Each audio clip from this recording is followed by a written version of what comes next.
Hello, I'm Martha Glennie, jewelry professor at George Brown College in Toronto.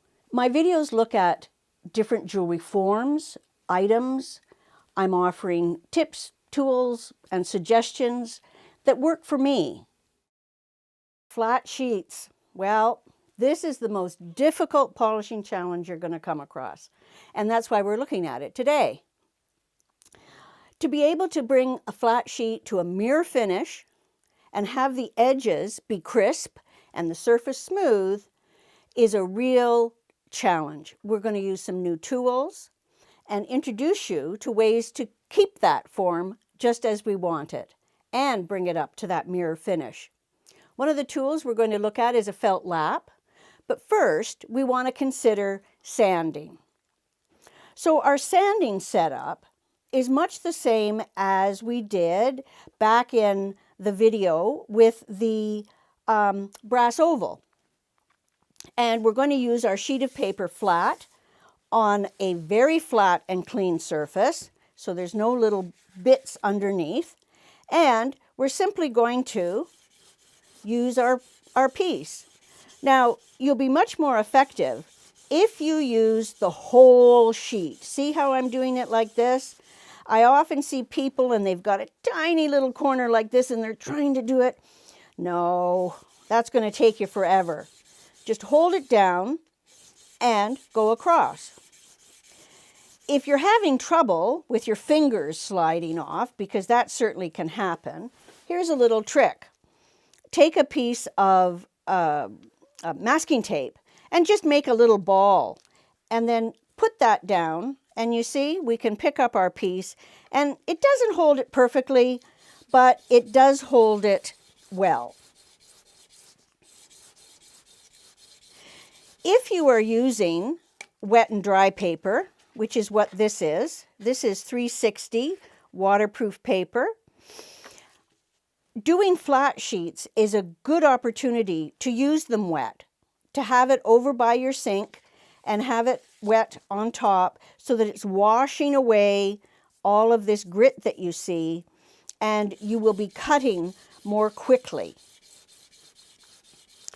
So once you finish the 360, and I guess I should back up a step and say that what paper you choose is dependent on what grit of paper you choose, what grade of paper you choose, is dependent on the surface of your piece.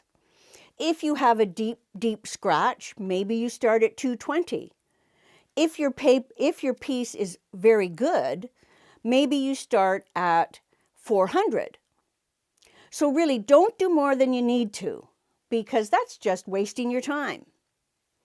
Now, if we look at this piece close up, we can actually see that this piece needs to be flattened because the sandpaper is hitting here, but it's not hitting here, and it's not hitting down here.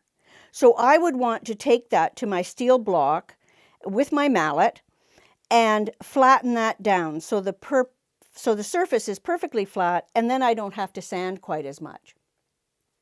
In this segment, I also want to talk a little bit about options that you can use for sanding. And I'm often using the silicon carbide wet and dry paper, but there is another option, which is emery paper. And in particular, this 4/0 emery paper, because, you know, why be simple? They use a different system with the emery paper. And the emery paper, the abrasive there, is aluminum oxide, as opposed to the silicon carbide. And this paper is finer. It seems to just have a different quality than the fine silicon carbide papers. And so I'd like to show you two things. Let's have a look at these close up. There we go.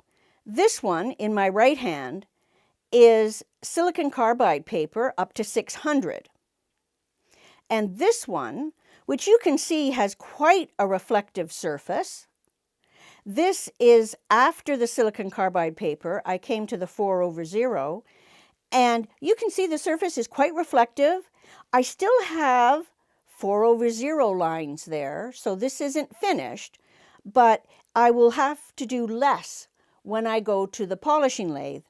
And perhaps that I would start with rouge, the buffing compounds, as opposed to starting with the polishing compounds. And then, just when you think, oh gosh, two choices, well, there actually is a third choice. And these are called micro papers. And these papers go up very fine, and they're a little different. You can see it almost looks like Japanese paper. They're kind of fibers. And so these don't work very well to wrap around a stick. And really, they work well doing it flat this way. And you can buy them in a packet like this, and it goes from 400 grit, 600 grit, 1200 grit, 4000 grit, 6000, and 8000 grit. So let's take a look at the reflective quality that will give. There you go. There's the paper. So you might be saying to me, okay, well, why would I ever do any polishing? Because here, this is pretty much a mirror surface. Well, the downside of using these papers is that they take a long time to get here. They also become worn quite quickly, and then they're not very effective.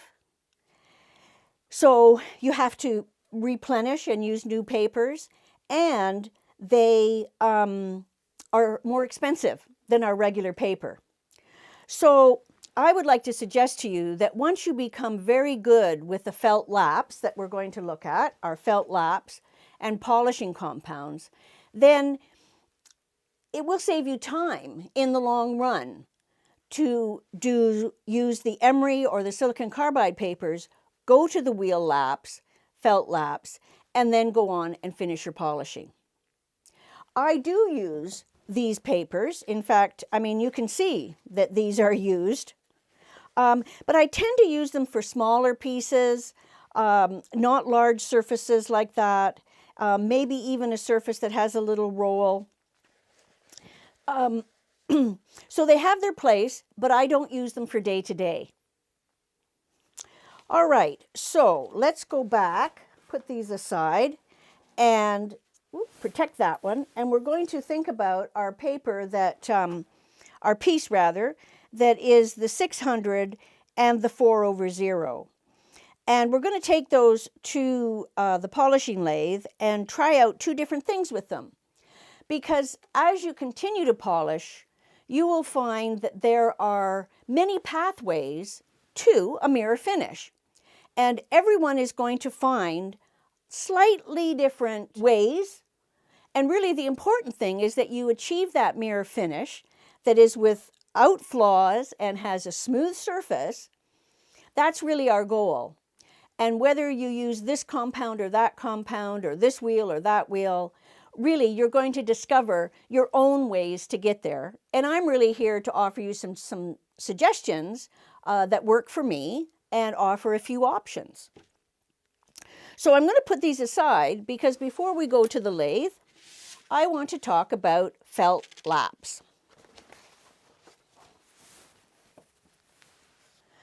So here we are, felt laps.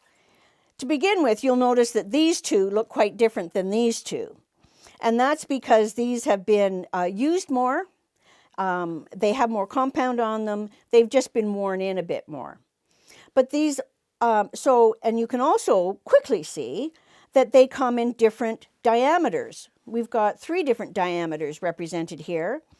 And we've got several widths represented here. So those are the obvious differences. They don't come any bigger than this size, than the 6-inch size.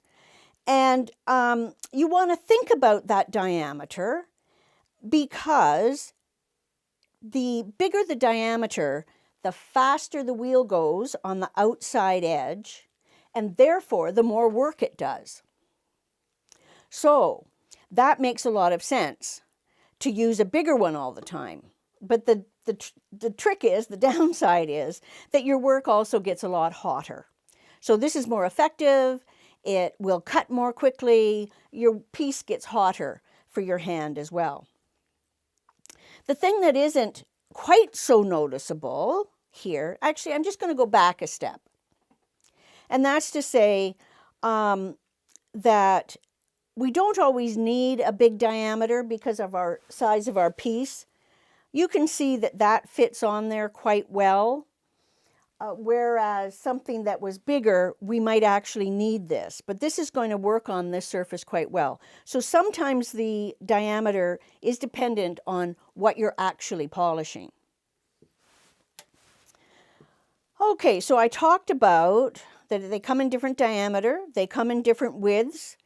Now the most important thing is they come in different hardnesses. Whoops, those aren't even marked. So we can see this one is called rock hard. Then we have hard, which I think this one is a hard. Then we have medium. And then we have, that's the soft one. So these look very similar, don't they? How can we tell them apart from hard, medium, rock hard? Well, let's listen.